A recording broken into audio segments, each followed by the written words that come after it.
வேலைக்கான முதல் படி குவி, ஸ்கில்லிங் எவ்ரிஒன் எவ்ரிவேர். எஸ்பிஐ மக்கள்கிட்ட தான் அப்படியே கொஞ்சம் கெத்தா கொஞ்சம் அதுப்பா வந்து டீல் பண்ணுவாங்க. ஆமா, அப்படியே உச்ச நீதிமன்றத்தை டீல் பண்ணலான்னு பார்த்தாங்க. கடைசியில் உச்ச நீதிமன்றம் டீல் பண்ண உடனே ஐயா ஓகேங்க ஐயா நாங்க கொடுத்துடுறோங்க ஐயா அப்படிங்கிற மாதிரி வந்து நேற்று கொடுத்துருக்காங்க. ஏன்னா 2018 பிஜேபி அரசாங்கத்தால கொண்டு வரப்பட்டதான் இந்த தேர்தல் பத்திரங்கள். இது வரைக்கும் 30 தவணைகளாக 16,000 கோடி ரூபாய்க்கான தேர்தல் பத்திரங்களை வெளியிட்டிருக்காங்க. இது வரைக்கும் 22,217 அந்த பாண்டுகள் வாங்கப்பட்டிருக்கு. அதை எவ்வளவு பணம் ஆக்கியிருக்காங்கன்னா 22,030 பாண்டு பணம் ஆயிருக்கு. ஒரு 100 தான் ஏதோ கொஞ்சம் மிஸ் ஆயிருக்கு, 150 கொஞ்சம் மிஸ் ஆயிருக்கு. ஓ, அதை மட்டும் எப்படி எந்த கட்சி எடுக்காம விட்டாங்கன்னு தெரியல. டேட்டா ஃபுல்லா வந்தோன்னு தெரியும். ஆமா, வந்து தேர்தல் ஆணையத்துல கொடுத்துட்டாங்க. இந்த தேர்தல் ஆணையம் வெக்ஸ்தலத்துல எங்க கிட்ட எஸ்பிஐ வந்து கொடுத்துட்டாங்கிறத சொல்லிருக்காங்க.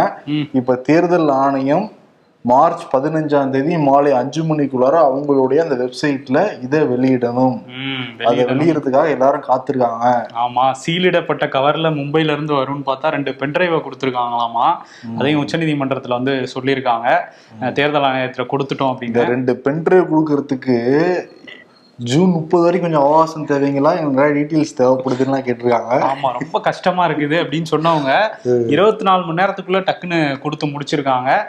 இப்ப இன்னொரு விஷயம் என்னன்னா, இந்த தேர்தல் பத்திரங்களை எஸ்பிஐயே தரேன்னு சொல்லி கொடுத்தும் முடிச்சுட்டாங்க. இவங்க கொடுக்கறதுக்கு சில மணி நேரங்களுக்கு முன்னாடி ஒருத்தர் கடிதம் எழுதியிருக்காரு குடியரசுத் தலைவருக்கு. யார் அவர் அப்படின்னா, சுப்ரீம் கோர்ட்டோட பார் கவுன்சில் தலைவர் அதீஷ் அகர்வாலா. இவர் வந்து ஒரு கடிதம் எழுதியிருக்காரு. அதுல என்ன சொல்லியிருக்காருன்னா, இந்த மாதிரி டேட்டாஸை, தேர்தல் பத்திர விவரங்களை வந்து வெளியிடுறது அப்படிங்கிறது நாடாளுமன்ற ஜனநாயகத்துக்கே எதிரானது. அது மட்டும் இல்லாம இது கார்ப்பரேட் சுதந்திரத்துக்கும் இது ஒரு சாவுமணி அடிச்ச மாதிரி ஆயிடும். வெளிநாட்டுல இருந்து நிறுவனங்கள்லாம் வந்து இங்க முதலீடு பண்ண மாட்டாங்க அப்படின்னு சொல்லி பார் கவுன்சில் லெட்டர் பேட்ல ஒரு லெட்டர் அடிச்சு குடியரசுத் தலைவருக்கு அனுப்பிட்டாரு. சரி, பிஜேபி தான் வந்து இவர் வழியா ஏதோ ஒன்று விளையாடுறாங்க அப்படின்னு பேசிட்டு இருக்கும் போதே பார் கவுன்சிலோட உயர்மட்ட குழு அவங்க என்ன பண்ணியிருக்காங்க, ஒரு தீர்மானத்தை நிறைவேற்றிருக்காங்க. இவருக்கும் இந்த கடிதத்துக்கும் எங்களுக்கும் எந்த சம்மந்தம் கிடையாது, அவர் பாட்டு தனியாக அனுப்பிச்சிருக்காரு. இது உச்சநீதிமன்றத்தோட மதிப்பையே குறைச்சு மதிப்பிடுற மாதிரி இருக்கு, நாங்கள் இதுக்கு எப்பவுமே துணை போக மாட்டோம்னு சொல்லி கண்டனம்லாம் தெரிவித்து கடிதம் வெளியிட்டிருக்காங்க. இந்த நபர் மேல ஏற்கனவே 150 தீர்மானம் நிறைவேற்றிருக்காங்களா பார் கவுன்சில்ல. ஓ, அப்படியே ஒரு தலைவரா இருக்காரு பார் கவுன்சிலுக்கு. சில பேர் அப்படிதானே இறக்க முடியுமா தலைவர் போஸ்ட்ல இருந்து அவ்வளவு சீக்கிரம்? நீங்க ஆமா, முடியாதுல்ல. நீங்க யார சொல்றீங்க? இவரத்தாப்பா சொல்றேன். இவரத்தான் சொல்றீங்களா? ஓகே, இந்த உச்ச நீதிமன்றம் பத்தி பேசிக்கிட்டு இருக்கப்ப இந்த CAA திங்கக்கிழமையிலிருந்து நாடு முழுக்க அமல்படுத்தப்பட்டிருக்கு. ஆமா, இது வந்து இடைக்கால தடை விதிக்க வேண்டும்னு சொல்லிட்டு இந்திய யூனியன் முஸ்லீம் லீக் உள்ளிட்ட பல அமைப்புகள் உச்ச நீதிமன்றத்துல மனு போட்டிருக்காங்க. கூடிய விரைவில் விசாரிக்கலாம்னு சொல்றாங்க. அதுக்குள்ளார மத்திய அமைச்சகம், உள்துறை அமைச்சகம் சார்பாக ஒரு அறிக்கை வந்து வெளியாயிருக்கு. அதுல என்ன சொல்லப்பட்டிருக்குன்னா, தேவையில்லாத வதந்திகள் வந்து பரவிக்கிட்டு இருக்கு. இங்க இருக்க இஸ்லாமியர்கள் நிறைய டாக்குமெண்ட்லாம் எடுத்து வச்சு அவங்களோட குடியுரிமைங்கிறத ப்ரூவ் பண்ணணும்லாம் சொல்றாங்க. அப்படிலாம் எதுவுமே கிடையவே கிடையாது. இந்தியாவில் 18 கோடி இஸ்லாமியர்கள் வந்து வாழ்றாங்க. அவங்களுக்கு இந்த நாட்டில் வாழ்ற எல்லா உரிமையும் இருக்கு. இந்துக்களுக்கு என்னென்ன உரிமை இருக்கோ அவங்களுக்கு எல்லா உரிமையும் இருக்கு. அதே மாதிரி அண்டை நாடுகள்ல சிறுபான்மையினர் மக்கள் வந்து கொஞ்சம் துன்பப்படுறாங்க. அது இஸ்லாமிய நாடுகள் தான் சொல்றாங்க. அதுவும் இஸ்லாம் மார்க்கம் வந்து அமைதியான மார்க்கம், வெறுப்பையோ வன்முறையோ தூண்டுற மார்க்கம் கிடையவே கிடையாது. அங்க சிறுபான்மையினர் பாதிக்கப்படுறதுனால அவங்களுக்கு ஒரு வாய்ப்பு கொடுக்கணும்னு அந்த மாதிரி சட்டத்தை உருவாக்கியிருக்கோம். இஸ்லாமிய நாடுகளுக்கு கெட்ட பேர் வரக்கூடாதுன்னு உருவாக்கியிருக்கோம் அப்படிங்கிற மாதிரி வேற இந்த ஸ்டேட்மெண்ட்ல குறிப்பிட்டிருக்காங்க. 2014 டிசம்பர் 31க்கு முன்னாடி வந்தவங்களுக்கு இந்த குடியுரிமை வழங்கப்படுதுன்னு இருக்காங்க. அதே மாதிரி வெளிநாடுகள்ல வச்சாங்கன்னா அதுல பெரிய 6வது படி இஸ்லாமியர்களோட இந்தியாவோட குடியுரிமையை வாங்கிக்க முடியுங்கிறதையும் குறிப்பிட்டிருக்காங்க. ஓ, வெளிநாட்டுல இருக்கிற இஸ்லாமியர்களா? ஆமா, அந்த 3 நாடுகள் அல்லாத இஸ்லாமியர்களோட வாங்கிக்கலாம் அப்படின்னு வந்து சொல்லியிருக்காங்க. எதிர்கட்சிகள்லாம் இந்த NRCன்னு ஒரு விஷயத்த தான் சொல்லிட்டு இருக்காங்க. இந்த NRC அப்படிங்கிற விஷயம் வந்துச்சு, இப்போ அசாம்ல மட்டும் அமல்ல இருக்கு. அதனாலதான் அசாம்ல இந்த CAAக்கு எதிராக மிகப்பெரிய போராட்டம் நடந்துட்டு இருக்குது. இது நாடு முழுவதும் NRC அப்படிங்கிறது அமலுக்கு வந்துச்சுன்னா இஸ்லாமியர்களுக்கு பாதிப்பு வரும் அப்படிங்கறதான் சொல்லிட்டு இருக்காங்க. பத்திரிகை உள்துறை அமைச்சர் அதை சொல்றாங்க. அது வந்து இந்த குடியுரிமை திருத்த சட்டம் 2019 நிறைவேற்றப்பட்டு இப்ப குடியுரிமை திருத்த விதிகள் 2024 அமல்படுத்தியிருக்காங்க. ஆமா, படுத்திட்டாங்க. அதுக்கான இணையதளத்தையும் வந்து திறந்து வச்சிருக்காங்க மத்திய உள்துறை அமைச்சகம். அதுல வந்து உள்ள போனோன்னே ஸ்ரீ நரேந்திர மோடி, ஸ்ரீ அமித்ஷா 2 பேர் போட்டோவையும் வச்சு கீழே விண்ணப்ப படிவம்லாம் இருக்கு, என்னென்ன ரூல்ஸ், உங்களுக்கு என்ன சந்தேகம் இருக்கு அப்படின்னு FAQs எல்லாமே போட்டு ஒரு வெப்சைட்டை ரெடி பண்ணியிருக்காங்க. இதுல வர விண்ணப்பங்களை யாரு சரி பாப்பா அப்படின்னா டைரக்டர் ஆஃப் சென்சஸ் ஆபரேஷன்ஸ், அந்த மக்கள் தொகை கணக்கெடுப்பு இயக்கத்தோட இயக்குனர், அவர் தலைமையில் ஒரு குழு போட்டிருக்காங்க. அவர் தான் வந்து அந்த குழு தான் இந்த விண்ணப்பங்களை ஆராய்ஞ்சு அவங்களுக்கு குடியுரிமை வழங்கும் அப்படின்னு சொல்லியிருக்காங்க. இதுக்கிடையில் வந்து இந்த CAA சட்டத்தை எதிர்க்கட்சி ஆள்ற மாநிலங்களில் நாங்கள் வந்து அமல்படுத்த விட மாட்டோம் அப்படின்லாம் நிறைய பேர் சொல்லியிருந்தாங்கல்ல. முதலமைச்சர் MK ஸ்டாலினே சொல்லியிருக்காரு, இந்த அறிக்கை வந்து விட்டுருக்காரு. தமிழ்நாட்டில் நாங்கள் அமல்படுத்த மாட்டோம் CAAன்றாங்க. பினராயி விஜயன் வந்து சொல்லியிருக்காங்க, மம்தா வந்து நன்மை இருந்தால் எதிர்த்துப்போம், தீமை தான் எதிர்ப்புலாம் சொல்றாங்க. ஆமா, இதுக்கு முன்னாடி ஆந்திரா, பீகார்லாம் முன்னாடியே வந்து CAA ஏத்துக்க மாட்டோம்லாம் சொல்லிட்டு இருந்தாங்க. இப்போ இதை மாநில அரசுகளுக்கு அந்த உரிமை இருக்கா அப்படிங்கிற கேள்வி இருக்குல்ல. அதுல ஆர்டிகிள் 7 இந்திய அரசியலமைப்போட ஆர்டிகிள் 7வது பிரிவின்படி குடியுரிமை அப்படிங்கிறது மத்திய அரசோட அதிகாரத்தின் கீழே தான் வருது. அதனால அதை வந்து மாநில அரசுகளை அதை வந்து எதுவும் பண்ண முடியாது, இங்கே அமல்படுத்த மாட்டோம் அப்படின்னு சொல்ல முடியாது. அப்படி சொன்னால் அது சட்டவிரோதம் அப்படின்னு தான் சட்ட வல்லுநர்கள்லாம் சொல்றாங்க. ஸோ இவங்க வந்து உச்சநீதிமன்றத்தில் கேஸ் போட்டு சட்ட போராட்டம் நடத்தலாமே தவிர தடுத்து நிறுத்த முடியாது அந்த சட்டத்தை அப்படிங்கிறது தான் சட்டம் சொல்ற விஷயம். அப்போ இதை கேள்வி நிறைய பேர் நம்பிக்கிட்டு இருப்பாங்களே, பரவாயில்ல ஸ்டாலின் சொல்லிட்டாருப்பா அமல்படுத்த மாட்டாங்கப்பா நம்பிக்கிட்டு இருப்பாங்க. ஆமா, ஆனா அமல்படுத்த அவங்களால தடுக்க முடியாதுங்கிறதான் உண்மை. ராம்லீலா மைதானத்துல நாளைக்கு விவசாயிகள் மகா பஞ்சாயத்து நடத்துறதுக்கு டெல்லி காவல்துறை அனுமதிச்சிருக்காங்க. இது என்னப்பா புதுசா இருக்கு? எப்பயுமே தடுத்து நிப்பாட்டுவாங்க, பெரிய சூர் எழுப்புவாங்க, ஆணிக்கெல்லாம் போட்டு வைப்பாங்க, விவசாயிகள் வந்தாலே பயப்படுவாங்க டெல்லி போலீஸ். நிறைய கண்டிஷன்ஸ் எல்லாம் போட்டிருக்காங்க. அந்த கண்டிஷன்ஸ்லாம் விவசாயிகள் தரப்பும் ஒத்துக்கிட்டாங்களாம். அதனால நாங்க அனுமதி கொடுத்துருக்கோம்னு இருக்காங்க. விவசாயிகள் நாங்க அமைதியான முறையில எங்களோட கோரிக்கையில் வைக்க போறோம் ராம்லீலா மைதானத்துல போய் அப்படின்ட்டு இருக்காங்க. ஆனா அது ஒரு தீராத பஞ்சாயத்தை தான் வந்து போய்கிட்டு இருக்கு. விவசாயிகள் அந்த கோரிக்கையை வலியுறுத்தி இன்னும் வந்து ஷம்பு போன்ற நகரங்கள்ல போராடிட்டு தான் இருக்காங்க அமைதியான முறையில. ஆமா, ஆனா வந்து இவங்க கண்டும் காணாம தான் இருக்கு மத்திய அரசு. இதுக்கிடையில ராகுல் காந்தி அந்த நீதி யாத்திரை போயிட்டு இருக்காருல்ல, மத்திய பிரதேஷுக்கு போயிருக்காரு. அங்க சில பெண்கள் வந்து எங்களை ஊருக்குள்ள செருப்பு போட விட மாட்டேங்கிறாங்க அப்படின்லாம் சொல்லியிருக்காங்க. அவங்களுக்கு வந்து இவரே வந்து செருப்பெல்லாம் வாங்கி காலில் போட்டு விடுற வீடியோக்கள்லாம் காங்கிரஸ்காரங்க பகிர்ந்துகிட்டு இருக்காங்க. தமிழ்நாடு நடந்துருந்தாங்க எப்போ 100 வருஷத்துக்கு முன்னாடி இந்த மாதிரி எல்லாம் நடந்துருந்தாங்க. இன்னும் மத்திய பிரதேசத்துல நம்ம வாழ்ற சமகாலத்தில் நடக்குதுன்னு கேட்கறப்ப அதிர்ச்சியா தான் இருக்கு. அந்த பெண்கள் பேசுறப்ப பரிதாபமா தான் இருக்கு. ஆமா, அதுதான் மாப்பி யூபியோட நிலைமையா இருக்கு. இன்னைக்கு வந்து பெண்களை மையப்படுத்தி காங்கிரஸ் வந்து 5 வாக்குறுதிகளை வந்து அறிவிச்சிருக்காங்க. அதுல முக்கியமான வாக்குறுதி என்னன்னா, ஏழை குடும்பங்களை சேர்ந்த பெண்களுக்கு ஆண்டுக்கு 1 லட்சம் நிதி உதவி அப்படின்னு சொல்லியிருக்காங்க. அதே மாதிரி மத்திய அரசு அந்த பணியாளர் தேர்வுலலாம் 50% இடஒதுக்கீடு பெண்களுக்குன்னு சொல்லியிருக்காங்க. மாவட்டம் தோறும் வேலை பார்க்குற பெண்களுக்கு மகளிர் விடுதி, அப்புறம் வந்து பஞ்சாயத்து யூனியன்களில் இருக்கிற பெண்களுக்கு வந்து அவங்களுக்கு என்ன உரிமை அப்படிங்கிறதே நிறைய பேருக்கு தெரியாமல் இருக்குது. அது தெரியணுங்கிறதுக்காக ஒரு சட்ட ஆலோசகரை ஒவ்வொரு பஞ்சாயத்து யூனியனுக்கும் அமைப்போம் அப்படின்னு சொல்லியிருக்காங்க. இன்னொரு விஷயம், அந்த அங்கன்வாடி உள்ளிட்ட அந்த சத்துணவு திட்டத்தில் வேலை பார்க்குற பெண் ஊழியர்களுக்கு ஊதியம் இரட்டிப்பு, இதெல்லாம் வந்து காங்கிரஸ் ஆட்சிக்கு வந்தா நடக்கும் அப்படின்னு சொல்லியிருக்காங்க. 2ஆம் கட்ட வேட்பாளர் பட்டியலையும் வெளியிட்டிருக்காங்க, 45 பேரு. இன்னொரு பக்கம் NDA அலையன்ஸ்ல புதுசா ஒருத்தர் சேர்ந்து இருக்காரு, ஆந்திராவை சேர்ந்த இவர் ஜெகன்மோகன் இல்ல, சந்திரபாபு நாயுடு. 2 பேருமே ஆதரவு தானே? 2 பேரும் ஆதரவு மாதிரி தான் இருப்பாங்க. நீங்க உள்ளயா நான் வெளியவா, இல்ல நான் உள்ள போய்க்கிறேன் நான் வெளியே நினைக்கிறேன். ஆமா, அது மாதிரிதான் ஜெகன்மோகன் வந்து இந்த வாட்டி சட்டமன்ற தேர்தலும் வருது இல்ல, அதுல அவர் தனிச்சு போட்டியிட போறாரு. நாடாளுமன்ற தேர்தலையும் அவரு தனிச்சு தான் போட்டியிட போறாரு. ஆனா சந்திரபாபு நாயுடுவோட தெலுங்கு தேசம் கட்சி ஏற்கனவே ஜனசேனா பவன் கல்யாணோட கட்சியோட கூட்டணியில இருந்தாங்க. இப்ப அதுக்குள்ள வந்து பாஜகவையும் சேர்த்துக்கிட்டு இருக்காங்க. அங்க மொத்தம் 175 சட்டமன்ற தொகுதி இருக்கு. அதுல 10 தொகுதி மட்டும் எங்களுக்கு போதும்னு பாஜக வாங்கிட்டு இருக்காங்க. 21 தொகுதியில ஜனசேனா நிக்க போறாங்க. மீதி இருக்க 144ல சந்திரபாபு நாயுடு வந்து நிக்கிறாரு. இன்னொரு பக்கம் வந்து 25 நாடாளுமன்ற தொகுதிகள், அதுல 6 தொகுதி பாஜகவுக்கு, 2 தொகுதி ஜனசேனாவுக்கு, 17 தொகுதி வந்து தெலுங்கு தேசமும் பிரிச்சுக்கிட்டு இப்போ ஓகே நிக்கிறோம் அப்படின்ட்டு இருக்காங்க. ஜெகன்மோகன் வந்து அங்க எப்படி பிரச்சாரம் பண்ண போறாருன்னு தான் தெரியல. சந்திரபாபு நாயுடு மட்டும் எதிர்த்து பேசுவாருன்னு நினைக்கிறேன். அதேதான். ஆனா பாரு, ஆந்திராவை பொறுத்த வரைக்கும் யார் ஜெயிச்சாலும் அது பிஜேபி தான் போகுது. அதனால அதான் 10 தொகுதி, நான் 10 தொகுதி ஜெயிச்சேன்னா நீங்க 100 தொகுதி ஜெயிச்சா எல்லாம் நம்மளாம் ஒண்ணுக்குள்ள ஒண்ணுதானு டீல் பண்ணிப்பாங்க. ஏன்னா நாடாளுமன்றத்துல எப்படியும் ஆதரிக்க போறாரு, அப்படிதான் வந்திருக்காரு இந்த கடந்த காலங்களில் ஜெகன்மோகன். இன்னொரு விஷயம், ஹரியானால வந்து நேத்து மனோகர்லால் கட்டார் அவர் முதல்வர் வந்து பதவியை ராஜினாமா பண்ணாரு. காலையில நைட்டே வந்து நயாப் சைனியை வச்சு திரும்ப முதல்வர் ஆக்கியிருக்காங்க பாஜக. பெரும்பான்மையை நிரூபிக்கிறதுக்கு எங்களுக்கு சுயேட்சைகள் ஆதரவுலாம் இருக்கு, அதனால வாங்க எங்களுக்கு வாக்கெடுப்பு நடத்துங்கன்னு ஆளுநர்கிட்டையும் கேட்டிருக்காரு. மனோகர்லால் கட்டார் வந்து ஒரு மக்களவை தொகுதியில நிக்க போறாரு அப்படின்னு தான் சொல்றாங்க. ஓகே, ஆனா பாரு, பிஜேபி ஆளுற மாநிலங்கள்ல ஆளுநர்கள் ரொம்ப வேகமா செயல்படுறாங்க. காலைல 5 மணிக்கு வேலை செய்வாங்க, ஒரே நாள் விலகினாங்கன்னா அதே நாள் பதவி பிரமாணம் செஞ்சு வைப்பாங்க, அவ்வளவு வேகமா வேலை செய்வாங்க. கட்சிக்காரங்களும் அப்படிதானே இருக்காங்க, நள்ளிரவு 2 மணிக்கு கூட வேலை பாக்குறாங்கல்ல, அதனால வந்து ஆளுநர்களும் அப்படி வேலை பாக்குறாங்க. ஆமா, இங்க வந்து தமிழ்நாடு தேர்தல் ஆணையர் சத்யபிரகாஷ் சாகு அவர் வந்து டெல்லி கிளம்பி போயிருக்காரு. 2 நாட்கள் அவருக்கான மீட்டிங் நடந்திருக்கான். நாளைக்கு கிளம்பி தமிழ்நாட்டுக்கு வரப்போறாருன்னு சொல்றாங்க.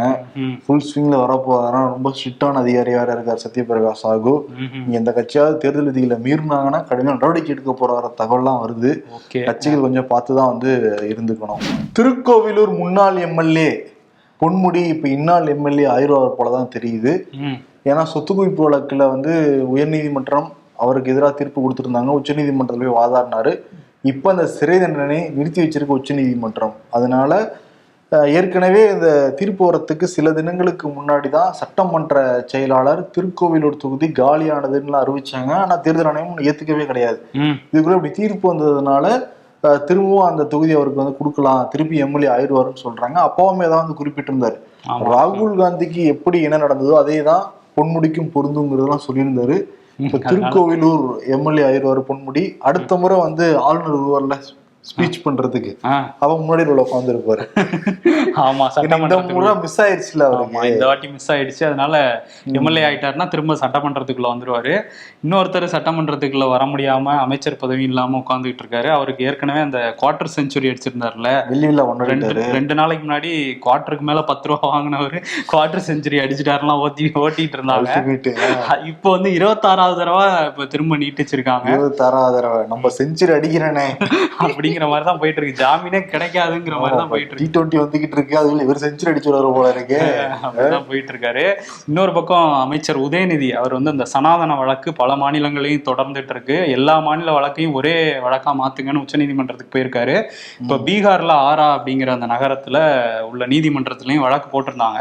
இப்ப அந்த வழக்கை விசாரணைக்கு எடுத்துக்கிட்டு இருக்கு பீகார் நீதிமன்றம். சம்மனுமே உதயநிதிக்கு அனுப்பிச்சிருக்கதா சொல்றாங்க. ஏப்ரல் 1ஆம் தேதி வழக்கு விசாரணையா. ஸோ பீகார்ல போய் ஆஜராவாரா அப்படிங்கிற கேள்வியும் இருக்குது. ஓகே, இன்னும் காங்கிரஸுக்கும் இன்னும் ஒரு சில தினங்கள் எந்த தொகுதிங்கிறத சொல்லுவாங்கன்னு சொல்றாங்க. ஏன்னா கூட்டணி கட்சிகள் யாரும் எந்த தொகுதியில நிக்க போறா, கிட்டத்தட்ட வேட்பாளர்கள் மட்டும் தான் அறிவிக்கல. வேட்பாளர்கள் எல்லாருக்குமே தெரியும், கூட்டணி கட்சி வேட்பாளர்கள். திமுக காங்கிரஸ் வேட்பாளர்கள் இது வரைக்கும் தெரியாது. ஏன்னா தொகுதி இன்னும் உடன்பாடு ஏற்படலை. இந்த ஒரு சில தினங்கள் எந்தெந்த தொகுதி காங்கிரஸ் போட்டியிட்ட போடுவாங்கிறத அதிகாரப்பூர்வமா அறிவிச்சிருவாங்கன்னு சொல்றாங்க. இன்னொரு பக்கம் அதிமுக கடையை விரிச்சு உட்கார்ந்துருக்காங்க, விருப்பம் வாங்கிட்டாங்க. ஆனா கூட்டணிக்கு யாரும் வர மாதிரி தெரியவே இல்லை. ஏன்னா தேமுதிக பிகு பண்றாங்க, மாநிலங்களவை கண்டிப்பா வேணுங்கிறாங்களாம். இது வரைக்கும் விடாப்பிடியாதான் பேசிட்டு இருக்காங்களாம் பிரேமலதா விஜயகாந்த். ஏன்னா முதல் கட்ட பேச்சுவார்த்தை நடந்து 2ஆம் கட்ட பேச்சுவார்த்தைக்கு வருவாங்கன்னு எதிர்பார்த்துட்டு இருந்தாங்க தேமுதிக. ஆனா அதிமுக ஆர்வம் காட்டவே இல்லையா. அப்ப மதியாதை தலைவாசல் மிதியாதே அப்படிங்கிற மாதிரி வந்து பிரேமலதான் உட்காந்துருக்காங்க. நமக்கு இருக்கவே இருக்கு பாஜக, அங்க போயிடலாம், நிச்சயம் அண்ணாமலை தம்பி அவங்களை ஏத்துப்பாங்கன்னு நினைச்சிட்டு இருக்காங்க தேமுதிக கோஷ்டிகள். இன்னொரு பக்கம் பாமக அப்பா வந்து ராமதாஸ் அதிமுக பக்கம் வரலாங்கிறாங்க. ஆனா மகன் நம்ம இணையமைச்சர் ஆயிரலாங்கிற இதுல வந்து பிஜேபி பக்கம் போலான்னு வந்து ஆசைப்படுறாரு அவரு. அதனால அப்பா மகனுக்குள்ளரே கருத்து வேறுபாடுனால இன்னும் அது இழுபறியாதான் போய்கிட்டு இருக்கு. வேற யார் தான் வருவாங்கன்னு சொல்லிட்டு பாத்துக்கிட்டு இருந்தப்ப நான் இருக்கேன் உங்களுக்கு கவலைப்படாதீங்கன்னு சொல்லிட்டு இந்திய ஜனநாயக புலிகள் கட்சியுடைய தலைவர் மன்சூர் அலிகான் இன்னைக்கு ராயப்பேட்டை வந்திருக்காரு. இப்படி போயிட்டு இருக்கு, எத்தனை வருஷம் ஆண்ட கட்சி. ஆக்சுவலி அதிமுகல முனுசாமி தான் வரவேற்று பேச்சுவார்த்தை நடத்தினாரு. அதிமுக நினைப்பாங்க நம்ம கிட்ட ஒரு கட்சி மாட்டிக்கிச்சுன்னு, அது கிடையவே கிடையாது. அவர்கிட்ட நீங்க வந்து மாட்டிருக்கீங்க. அவர் வந்து இப்ப என்ன சொல்லியிருக்காருன்னா, நான் எல்லா தொகுதிகளுக்கும் அதிமுக பிரச்சாரம் நான் வந்து பண்ண தயாராக இருக்கிறேன், நம்பி நீங்க கொடுங்க, எனக்கு ஒரு தொகுதி வேற ஏறான் அவரு. ஏன்னா நாம் தமிழர் சார்பாக திண்டுக்கல்ல வந்து பரோட்டா போட்டாரு. பரோட்டா மட்டும் போட்டாரு, மீன் கடையில உட்காந்து மீன் இருக்காரு, அப்புறம் காய்கறி வித்தாரு. கோயம்புத்தூர்ல வந்து நாயெல்லாம் கூட்டு வச்சு மீட்டிங் போட்டாரு, குப்பை தொட்டி பக்கத்துல உட்காந்து என்னென்ன கூத்து பண்ண போறாரோ. இந்த மாதிரி ஃபுல் அட்ராக்ஷன் நம்ம ஈர்த்தரலாம். அதிமுக டாபிக் தான் எல்லா பக்கமும் இருக்கும். இல்ல இன்னொன்னு இப்ப சிஏஏ வேற இவங்க எதிர்த்துட்டாங்க, இவங்க வாக்களிச்சதுனாலதான் நிறைவேறிச்சுன்னு சிறுபான்மையினர்கள் வாக்கு வேணும் அப்படிங்கறதுக்காகவே இந்திய ஜனநாயக புலிகளை வந்து அவங்க பக்கம் இழுத்துருக்காங்க. புலிகளே இறங்கி விடலாம் அப்படின்னு நினைச்சாலும் நினைக்கலாம். ஆனா எடப்பாடி பழனிசாமி 10 தொகுதியில நம்ம உறுதியா ஜெயிக்கணும்னு இருக்காராம் அவரு. முக்கியமா வந்து சேலம், நாமக்கல், கோவை, தென்காசி, சிதம்பரம், விழுப்புரம், அப்புறம் சவுத்துல 2 டிஸ்ட்ரிக்ட். சிதம்பரம், விழுப்புரம், விசிகா ரெண்டையும் காலி பண்றோம்ன்ற குறிக்கோள் இருக்காரு அவரு. நம்ம இந்த இடத்துல எல்லாம் வெற்றி வாய்ப்புகள் நிறைய இருக்கு, அதனால நல்ல வேட்பாளரா போடணும்னு சொல்லிட்டு வேட்பாளர் பயிலையும் கொஞ்சம் ஸ்ட்ராங் ஆக்கிட்டு இருக்காராம். திருச்சியும் அதுல இருக்கு. பாப்போம், பொறுத்து வந்து பார்ப்போம். ஆனா எடப்பாடி பழனிசாமி ஃபுல்லா ஸ்ட்ராட்டஜிக்கா ஒர்க் பண்ணிட்டு இருக்காராம். நம்ம போன டைம் 18%, இந்த டைம் 20% மேல வாங்குறோம், யார் யார்ட்ட எவ்வளவு பணம் இருக்கு, எப்படி எல்லாம் பணம்ங்கிற சென்ஸ் தேர்தலுக்கு கொஞ்சம் செலவாகும்ல, அந்த ஒவ்வொரு வேட்பாளரும் இவ்வளவுதான் செலவு பண்ணுவாங்கன்னு சொல்லுவாங்கல்ல, அதோட பல மடங்கு அதிகமா தான் இருக்கும் எல்லாருக்கிட்டையும். சரி, வெளிப்படையா சொல்ல முடியாதுல்ல, அதெல்லாம் பிளான் பண்ணி ஆலோசனை வழங்கிட்டு இருக்காராம். ஆனா என்ன கூடாரம் தான் காலியா இருக்கு. ஆமா, யாராவது வருவாங்களான்னு பாத்துக்கிட்டு இருக்காரு. இன்னொரு பக்கம் ஆர்பி உதயகுமார், எதிர்கட்சி துணைத் தலைவர், அவர் வந்து என்ன பேசியிருக்காருன்னா, இப்ப திமுக தேர்தலுக்கு தயாராகிட்டு இருக்காங்க, நாடாளுமன்ற தேர்தலுக்கு. இந்த பணம் எல்லாமே போதைப் பொருள் வித்த பணம் தான், ஜாஃபர் சாதிக் கொடுத்த பணத்துல தான் கட்சியை நடத்துறாங்கிற மாதிரி அவர் வந்து பிரச்சாரத்தை ஆரம்பிச்சு பேசிட்டு இருக்காரு. அதிமுகவும் இந்த போதைப் பொருள் விவகாரத்தை வச்சுதான் ஒரு பிரச்சாரம் பண்ணலாங்கிற ஐடியாலையுமே இருக்காங்க. இது வந்து மனித சங்கிலி போராட்டம்லாம் நடத்தினாங்க அதிமுக சார்பா. தமிழ்நாட்டுல பல்வேறு இடங்கள்லயும் நிறைய போஸ்டர்லாம் அவர் அடிச்சிருந்தாங்க. இந்த போதைக்கு மூல காரணமே திமுக அரசு தான் அப்படின்னு. அதை வந்து காவல்துறையை கிழிச்சாங்க. பாத்தீங்களா, காவல்துறையே டிஎம்கேக்கு வேலை பார்த்துக்கிட்டு இருக்கு, இவங்க வந்து ஒரு காவல்துறையா இல்ல டிஎம்கேட மெம்பரான்னு சொல்லி எதிர்கட்சிகள்லாம் பேசினாங்க. ஏவல் துறையா அப்படின்னு கேட்டா இதை இவங்க கேட்பாங்க, அப்புறம் அவங்க ஆட்சிக்கு வந்தோன்னு அவங்க கேட்பாங்க, இதே தான் வச்சிருக்காங்க. இப்ப இன்னொன்னு அதிமுகவை பத்தி பேசும்போது ஒரு சீரியஸான விஷயம், ஏற்கனவே பாண்டிச்சேரியில ஒரு 9 வயது சிறுமிக்கு நடந்த அந்த கொடூரம், அதே மாதிரி இங்கே வந்து திருப்பூர் மாவட்டத்துல வெள்ளக்கோயில் அந்த ஏரியால கோயில்ல தேர் திருவிழா நடந்திருக்கு. அங்க வந்து பாட்டு கச்சேரியை பார்க்க வந்த ஒரு 17 வயது சிறுமியை 6 பேர் கொண்ட கும்பல் வந்து கடத்திட்டு போய் கார்ல வச்சு கூட்டு பாலியல் வன்கொடுமை வந்து பண்ணியிருக்காங்க.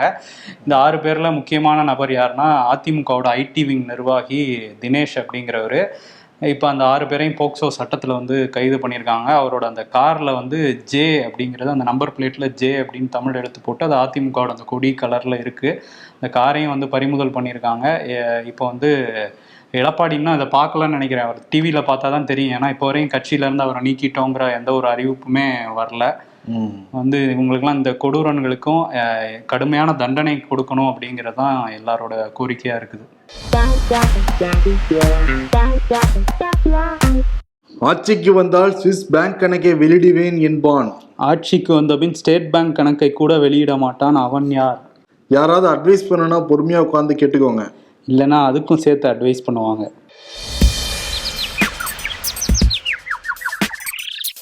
அடிமேல் அடி வச்சா எஸ்பிஐ வங்கியும் நகரும்.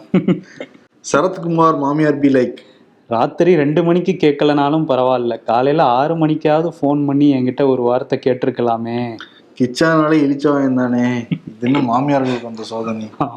இன்னைக்கு வர 4 பக்கம் அறிக்கை விட்டுருக்காரு சரத்குமார். அந்த அறிக்கையில வந்து நான் எதுக்காக தெரியுமா ஜாயின் பண்ணேன்னு சொல்லியிருக்காரு.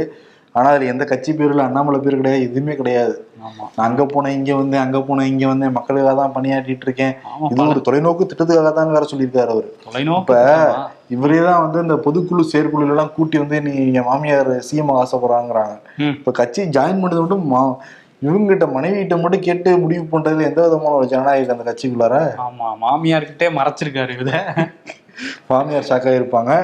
அரசியல்ல இதெல்லாம் சாதாரணமாப்பா. ராயப்பேட்டை அதிமுக அலுவலகம் வந்து அப்படியே காலியா கிடக்கு. யாரா வருவீங்களா அப்படின்னு முனுசாமி, ஜெயக்குமார், தங்கமணி, வேலுமணி எல்லாரும் வந்து பாத்துக்கிட்டு இருக்காங்க. யாரா இருக்கீங்களா, வாங்க வாங்க வாங்கங்கிறாங்க. ஆமா, பாத்துக்கிட்டு இருக்காங்க. இன்னொரு பக்கம் ஒருத்தருக்கு ஒருத்தர் தான் பாத்துக்கிறாங்க, யாரும் வந்த மாதிரி தெரியல. அதுதான் இன்னைக்கு மன்சூர் அலிகான கூப்பிட்டுருக்காங்கல்ல. இன்னொரு பக்கம் ஓபிஎஸ் வேற நான் இரட்டை இலையில தான் போட்டிடுவேன்னு சொல்லிட்டு இருக்காரு. இரட்டை இலைங்களுக்கு வந்துரும்னு கன்ஃபார்மா நம்புறாரு அவரு. எதை வச்சு நம்புறாருன்னு தெரியல. ஒரு நோட்டீஸ் வந்திருக்கு டெல்லியில இருந்து, எதுவும் சொல்லியிருக்காங்களா ஓபிஎஸ் கிட்ட? கன்ஃபார்மா பேசி நீங்க வேணா பாருங்க, தேர்தல் நடத்துறப்ப நான் இரட்டையில போட்டிடுங்கிறாரு. அவர் எங்க போட்டிட்டு போறாருன்னு தெரியல. எம்எல்ஏ பதவியும் போதும் எடப்பாடி பின்னாடி வர்றதுக்கு கொஞ்சம் அவருக்கு ஈகோ பிரச்சனை இருக்குங்கிறது புரியுது. சரி, அதனால என்னன்னா எடப்பாடி பழனிசாமி மைண்ட் வாய்ஸ் என்னன்னா, யாரா இருக்கீங்களா, பயமாக்குது, யாராவது வாங்கப்பா கூட்டணிக்கு, பயமாக்குது எனக்கு. ஆனா பாரு, 2014 தனிச்சு போட்டிட்டாங்க அதிமுக. மூடியா லேடியான்னு கேட்டு அப்படியே ஃபுல் ஸ்வைப் வந்து பண்ணாங்க. அந்த கட்சி எடப்பாடி பழனிசாமி இருக்குமா இப்ப இதுவரைக்கும் இல்ல, அதனால கூப்பிட்டு பேசிக்கிட்டு இருக்காங்க. வாழும் எம்ஜிஆர்லாம் சொல்றாங்களே ப்ரோ, கருப்பு எம்ஜிஆர், புரட்சி தமிழர் அப்படின்லாம் பேசுறாங்க. சரி, பொறுத்திருந்து பாப்போம் அதிமுக யாரா ஜாயின் பண்ணுவாங்களா அப்படின்னு. நன்றி, வணக்கம்.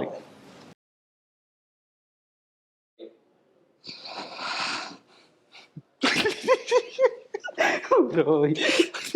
மனைவி மனைவி ஐயோ இந்த ஆளு வேற என்னங்க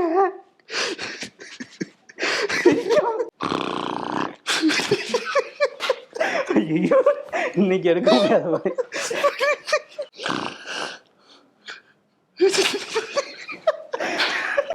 நாளைக்கு ஷூட்டிங். எடுத்து பேசுங்க சார். அதுக்குள்ள துண்டு வந்துருச்சு. ஓத்திப்பா. ஓகே. தொழில்நுட்பத்தை விரல் நுனியில் கற்றுக்கொள்ள இந்தியாவின் தலை சிறந்த தளம் குவி. இது உங்கள் ப்ரொஃபஷனல் கல்விக்கான vernacular edtech brand. Skilling everyone everywhere. உலகம் ரொம்ப வேகமாக போய்கிட்டு இருக்கு. நம்ம அப்டேட் ஆகலைன்னா, நம்மளை சுற்றி என்ன நடக்குதுன்னு நம்ம தெரிஞ்சுக்கலைன்னா காணாமல் போயிடுவோம். அரசியல், சினிமா, முதலீடு, ஆன்மீகம், விவசாயம் உள்ளிட்ட அனைத்தையும் விரல் நுனியில தெரிஞ்சுக்க விகடன் ஆப்பை டவுன்லோட் பண்ணுங்க. விகடன் டிஜிட்டல் இதழில் சப்ஸ்கிரைப் பண்ணுங்க. லிங்க் டிஸ்கிரிப்ஷன்ல இருக்கு. நன்றி.